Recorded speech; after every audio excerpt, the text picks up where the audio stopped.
우리 2025년도를 들어서면서 저희 교회 표어를 말씀이 삶이 되는 교회라고 하는 표어를 정하고 창세기부터 시작해서 이제 요한계시록까지 내용 가운데 그 말씀이 우리의 실제 삶이 되기 위해서 하나님께서 어떻게 부르시고 또 어떻게 사용하시고 어떻게 역사하셨는지 또 우리의 삶에 어떠한 순종이 필요한지 이런 부분들을 계속해서 말씀을 나누고 있습니다. 몇 주 전부터 이렇게 제목을 특별하게 정했습니다. 를 넘어 용서로, 핑계를 넘어 순종으로, 우상 숭배를 넘어 참된 예배로, 오늘은 부르심을 넘어 거룩으로라고 하는 그런 제목입니다. 우리는 예수 그리스도를 믿는 순간 하나님의 백성이 되었습니다. 그래서 하나님이 우리를 너희는 택하신 족속이요 왕 같은 제사장이다, 거룩한 나라다, 그렇게 우리를 불러주었습니다. 그런데 우리가 신앙생활을 하다가 보면 나는 구원받았어, 그러니 됐어, 그러니까 구원받은 그 사실, 그것으로 족하고 만족하고 그 자리에 머무르는 그런 경우들이 있습니다. 하지만 하나님의 이 부르심이라고 하는 것은 단순히 신분을 바꾸는 것이 아니라 우리의 삶 전체를 바꾸는 것입니다. 하나님의 은혜로 부르심을 받았지만 그 부르심에서 멈춰서는 안 된다는 거죠.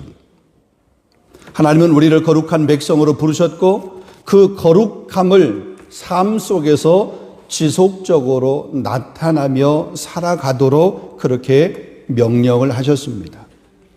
그것이 오늘 본문이 우리에게 말씀하고 있는 그런 내용입니다. 여러분, 레위기 전체에서 가장 중요한 구절이 있다는 그 구절이 바로 오늘 레위기 19장 1절 2절의 내용입니다. 하나님이 어떤 존재이신가? 우리가 그 하나님과 관계를 이어가기 위해서 우리는 어떠한 삶을 살아야 되느냐, 그 구체적인 실제적인 말씀을 하고 있는 레위기의 핵심 말씀 19장 1절 2절 오늘 그 부분입니다. 너희는 거룩할지어다, 이는 나 여호와 너희 하나님이 거룩함이니라. 여러분, 거룩한 삶을 살아가는 것은 하나님의 백성으로서 당연한 의무이고 이것이 우리의 정체성이 되어야 한다는 거죠. 그러므로 우리는 그냥 부르심, 그 부르심 안에서 머물러 있는 것이 아니라 그 부르심을 넘어 거룩으로 나아가야 될 줄로 믿습니다. 하나님께서 우리를 부르셨다라고 그러면 이제는 그 부르심에 합당한 삶을 살아야 된다는 거죠. 오늘 이 말씀을, 오늘 본문을 가지고 우리 잠깐 한번 같이 나눠보려고 그럽니다. 자, 첫 번째로 보면 여러분, 하나님의 부르심이라고 하는 이 부르심은 특권이자 책임이라고 하는 사실입니다. 사람은 불려질 때 그 정체성이 생기게 됩니다. 누군가에 의해서 불려지게 될 때 그 존재의 의미를 분명하게 느끼게 됩니다. 그래서 철학자 마틴 부버라고 하는 사람이 인간의 존재를 나는 너의 그런 관계 속에서 성립한다라고 보았습니다. 다시 말하면 나라고 하는 존재는 홀로 존재하는 것이 아니라 타자의 부름과 응답 속에서 우리 실존, 자기 인식이 가능하다는 겁니다. 누군가가 여러분을 향해서 엄마 혹은 아빠 혹은 선생님 혹은 집사님, 권사님 혹은 목사님 만약에 이렇게 부를 때 그 부름은 단지 그 직책이 아니라 그 사람의 존재의 목적, 또 그 사람의 삶의 방향성을 열어주는 그런 부름입니다. 성경은 하나님이 우리의 이름을 불러주고 계신다, 우리의 이름을 부르고 있다라고 그렇게 말씀합니다. 그래서 이사야서 43장 1절에 보게 되면 야곱아, 너를 창조하신 여호와께서 이제 말씀하시느니라, 내가 너를 지명하여 불렀나니 너는 내 것이야. 야곱아, 야곱이라고 그렇게 부르는 그 부름 가운데는 그의 삶의 방향이 있고 그의 존재, 자기 인식 자체가 그 이름 가운데 포함이 되어 있는 거죠. 우리가 아빠, 라고 그렇게 불려지게 될 때 아빠라고 하는 그 존재, 아빠라고 하는 그 삶, 아빠라고 하는 그 가치, 그것을 살아내지 못할 때 아빠가 아니죠. 그냥 아저씨죠. 집사님이라고 하는 그 이름, 그 이름의 존재, 또 방향성, 그것을 실제 삶에서 나타나게 될 때에 집사님이 되는 거지. 제가 어느 날 어느 집사님에게 이렇게 문자를 썼어요. 근데 오타가 나왔어요. 그래가지고 집사님을 써야 되는데 잡사님 썼어요. 어느 분이 저한테 문자를 목사님 그랬는데 갑자기 자세히 보니까 목사님이 아니라 먹사님 그렇게 써있어요. 자기 존재, 그 방향성, 그 삶을 그대로 살아내지 못하게 될 때 집사님이 잡사님이 되는 거죠. 목사님이 먹사님이 되는 거죠. 하나님의 부르심은 은혜의 특권입니다. 하나님의 부르심은 우리의 자격이나 우리 공로 때문이 아닙니다. 우리가 먼저 하나님을 찾은 것도 아닙니다. 하나님이 우리를 먼저 찾으셨습니다. 그래서 이것을 우리 신학적으로 보면 하나님의 주권적인 선택이다. 부르심으로 말하면 하나님의 주권적인 부르심이다. 이런 말을 하게 됩니다. 웨스트민스터 신앙 고백서를 보게 되면 하나님께서는 영원 전에 자신의 뜻과 선하신 목적에 따라 오직 은혜로 말미암아 어떤 사람을 생명에 이르도록 예정했다. 그렇게 말합니다. 여러분, 이스라엘의 부르심도 역시 마찬가지입니다. 여러분, 이스라엘 하나님께서 부르시고 선택했는데 그들이 강해서 하나님이 그들을 부르셨나요? 아닙니다. 오히려 그들은 약했습니다. 그들의 숫자가 많아서 부르심을 받았나요? 아니요. 오히려 그들은 숫자가 적었습니다. 그럼에도 불구하고 하나님은 그를 부른 거예요. 하나님의 주권적인 부르심이에요. 우리의 부르심도 역시 마찬가지입니다. 우리가 부르심을 받을 만한 자격과 조건을 갖추었기 때문입니까? 아닙니다. 우리는 그런 조건, 자격 갖추지 못했습니다. 하나님께서 주권적으로 우리를 불러주신 거죠. 우리가 교회 밖에, 저 밖에 지나가는 사람들, 이를 믿지 않는 사람들하고 다른 거, 우리가 무슨 특별함이 있어서 이 공동체 안에 들어왔고 예수를 믿게 되는 것, 하나님께 우리를 그렇게 예정하셨고, 우리를 그렇게 선택했고, 우리를 그렇게 부르셨기 때문이에요. 부르셨기 때문.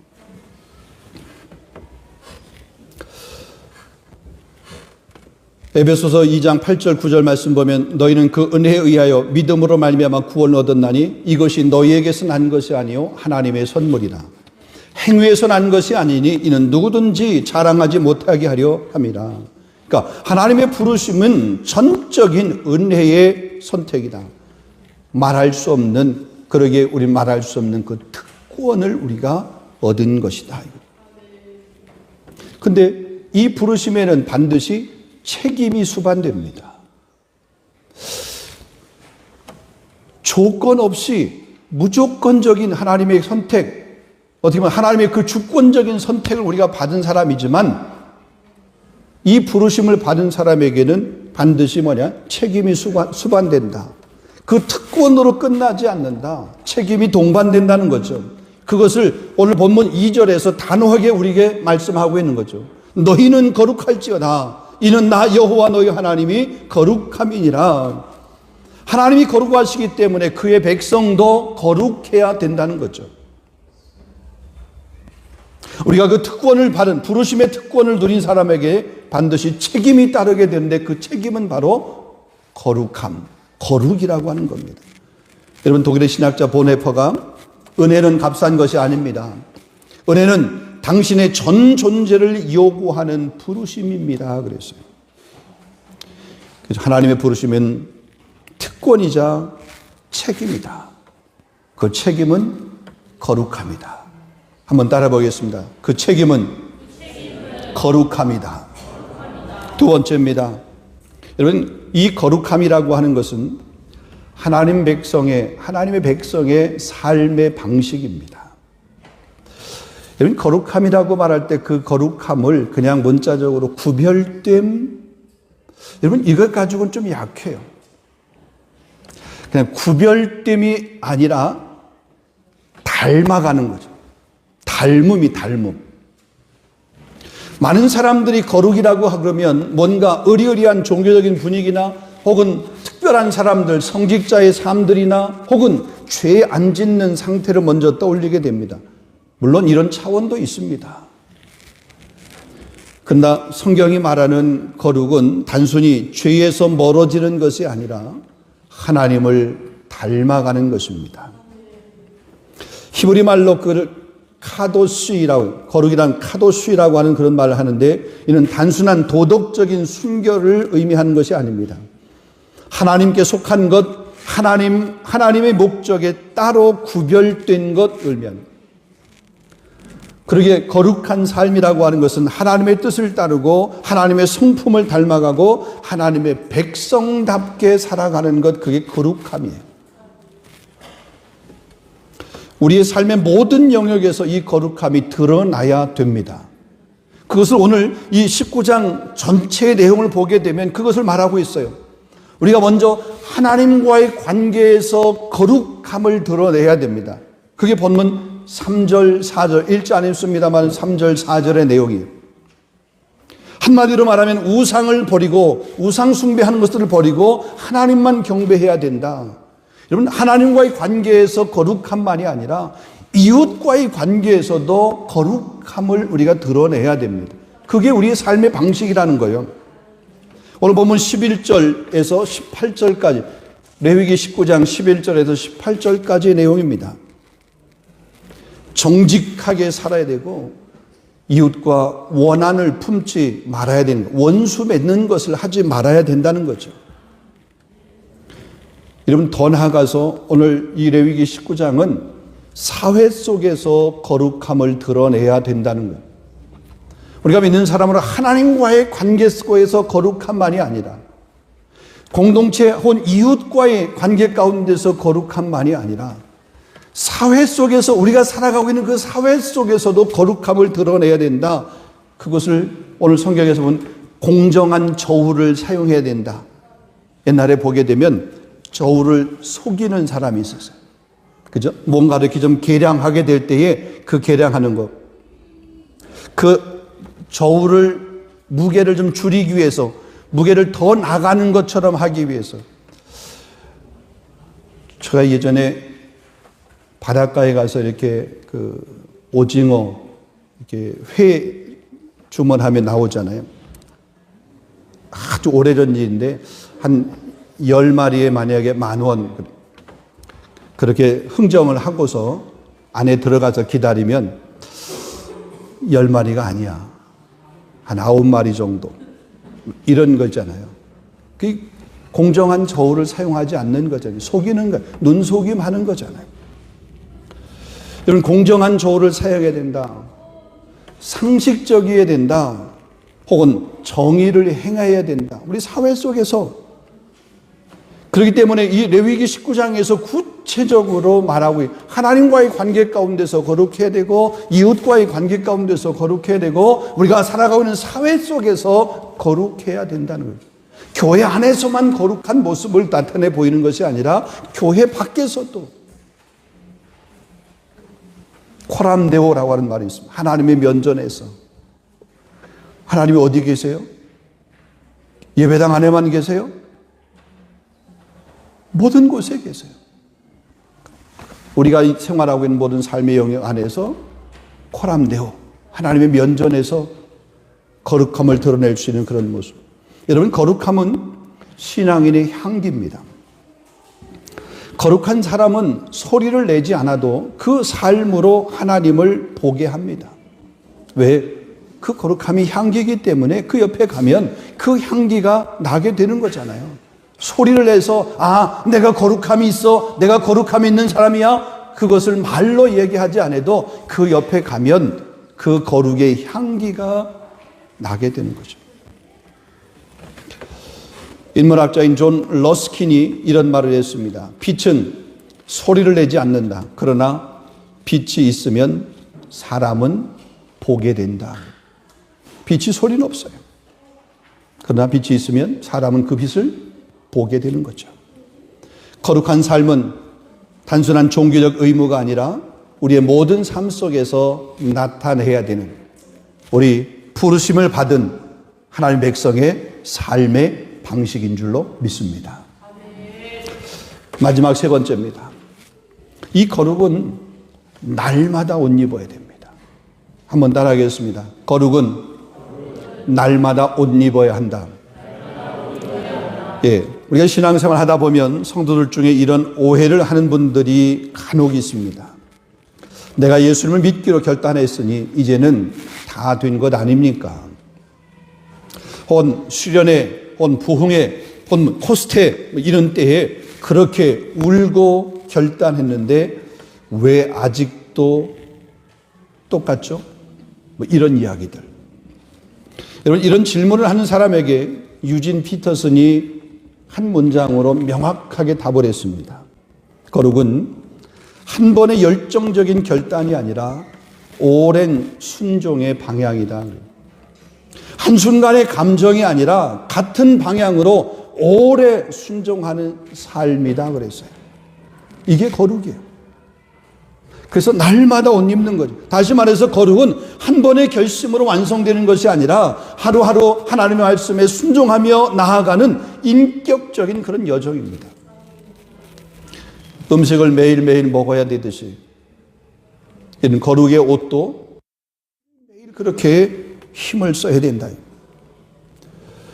우리의 마음과 삶이 날마다 말씀에 붙들 때 그때 비로소 거룩이 깊어지고 넓어지게 됩니다. 이것을 우리 개혁주의 신학에서 성화라고 성화라고 하는 것은 단번에 한 번에 단회적으로 그렇게 이루어지는 것이 아니라 점진적으로 점점 그렇게 이루어지는 거예요. 예수 그리스도를 믿는 순간 우리는 의롭다 하심을 받지만 하나님을 닮아가는 거룩은 날마다 순종하며 걸어가는 여정이라고 하는 거죠. 그러기에 우리는 날마다 그 거룩을 옷 입어야 됩니다. 그래서 에베소서 4장 24절 말씀 보면 하나님을 따라 의와 진리의 거룩함으로 지으심을 받은 새 사람을 입으라고 그랬어요. 이 입으라고 하는 이 동사 자체는 뭐냐면 현재, 미래, 계속 지속적으로 그렇게 하라는 거죠. 이는 우리가 날마다 하나님의 말씀을 따라 살아가야 한다고 하는 그런 뜻입니다. 그리고 더 나아가서 성령의 도우심이 필요합니다. 거룩한 삶은 우리의 힘으로 되는 것이 아닙니다. 성령의 역사가 있어요. 성령의 도우심이 있어야 되는 거죠. 우리 의지 가지고, 우리의 결단 가지고, 아니요. 우리가 결심하고 작심삼일되는 경우가 얼마나 많이 있습니까? 성령께서 도와주지 아니하시면 우리가 아무리 아름다운 어휘를 사용해서 결단을 하고 고백을 했어도 그 고백과 결단이 오래 가지 못해요.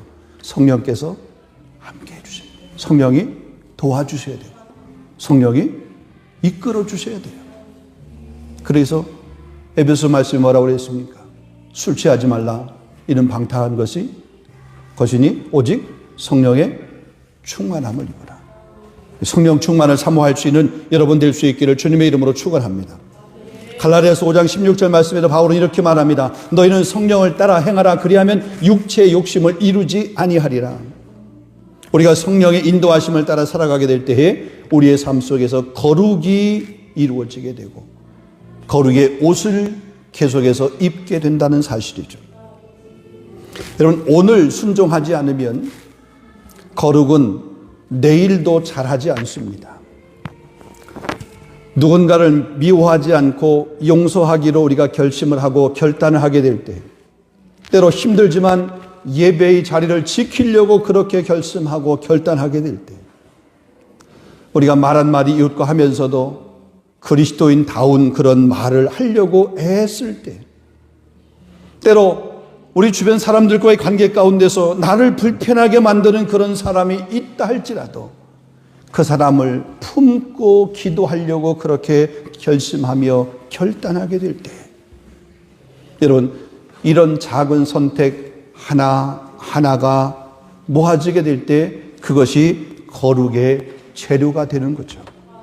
그런 삶을 살아가게 되고 그런 작은 헌신, 작은 결심들이 쌓여지게 될 때에 거룩이라고 하는 것이 우리 몸에서 옷으로 그렇게 입혀지게 된다는 겁니다. 하루하루의 순종이 쌓이면 인격이 바뀌게 됩니다. 여러분, 인격이 바뀌게 되면 삶의 방향이 바뀌게 됩니다. 그 방향은 결국 예수 그리스도의 형상을 닮아가는 거룩의 길입니다. 이 삶이 우리가 살아내야 될 삶이에요. 말씀을 맺겠습니다. 사랑하는 성도 여러분, 오늘 우리는 부르심을 넘어 거룩으로라고 하는 그런 제목으로 말씀을 나누었습니다. 하나님의 부르심은 특권이자 동시에 책임입니다. 하나님의 백성으로 부르심을 받은 우리는 이 세상과 구별된 그 존재의 방식, 곧 거룩한 삶의 방식으로 살아가야 됩니다. 그런데 이 거룩이라고 하는 것이 하루아침에 이루어지지 않습니다. 부흥에서 눈물겨운 헌신도 귀하지만 그 이후에 작고 평범한 일상의 순종이 우리의 삶을 진정한 하나님의 백성으로 하나님의 백성답게 살아가도록 그렇게 만드는 거죠. 아침에 눈을 떴습니다. 아침에 눈을 뜨면서 말씀으로 하루를 시작합니다. 작은 겁니다. 그것이 거룩의 재료입니다. 행동 하나에 주님을 닮은 향기를 담고 용서하기 어렵지만 다시 사랑을 선택하고 바쁜 일상 중에서도 기도해 무릎을 놓지 않는 것. 이러한 매일매일 이 거룩의 실천이 쌓여서 우리를 날마다 예수님의 모습으로 빚어가고 예수님을 닮아가는 그런 삶을 살아내는 것. 여러분, 거룩은 멀리 있는 이상이 아닙니다. 바로 오늘 지금 이 자리에서 시작할 수 있는 하나님의 초대입니다. 부르신 것, 부르심, 여러분 그 부르심 안에 머물러 있지 말고 그 부르심을 넘어 거룩을 여러분의 삶의 방식으로 또 그 거룩을 날마다 옷 입음으로 저와 여러분의 삶 가운데서 예수님의 향기, 복음의 향기가 나타날 수 있기를, 그런 우리 3일 장로교의 모든 성도들이 다 될 수 있기를 주님의 이름으로 축원합니다. 기도하겠습니다. 거룩하신 아버지 하나님 감사합니다. 오늘 우리에게 귀한 말씀을 주시고 오늘 우리 거룩을 넘어 부르심을 넘어 거룩이라고 하는 그런 제목으로 말씀을 나누었습니다. 죄인 중에 죄인이었고 괴수 중에 괴수였던 우리를 부르셔서 하나님의 백성으로 삼으시고 하나님의 백성 삼으신 것에 머물러 있는 삶을 원하는 것이 아니라 날마다 우리 삶 가운데서 거룩을 옷 입을 수 있는 삶을 원하시는 아버지 하나님, 그 삶을 살아내기를 우리가 결단하고 또 그 삶의 아름다운 모습들을 통해서 하나님 앞에 영광 돌리는 우리 모든 성도들, 우리 가정들, 우리 교회가 될 수 있도록 인도하여 주시옵소서.